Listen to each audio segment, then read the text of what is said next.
If you want to open a private window in Opera, you're in the right place. In this quick tutorial, I'll show you the fastest ways to launch private browsing in Opera so you can browse without saving your history, cookies, or site data in the usual way.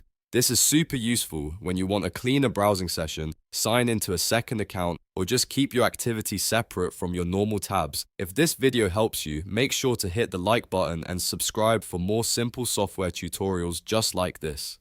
Let's jump in. First, open your active Opera browser window. If you're using a Windows computer, the quickest shortcut is to press Ctrl Shift and N at the same time. As soon as you do that, Opera will open a new private window right away. This is the fastest method because you do not need to click through any menus.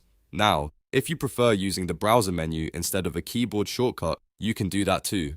Go to the very top left corner of the Opera window and click the Opera O logo. A drop-down menu will appear with several options. Look through that menu and click on New Private Window.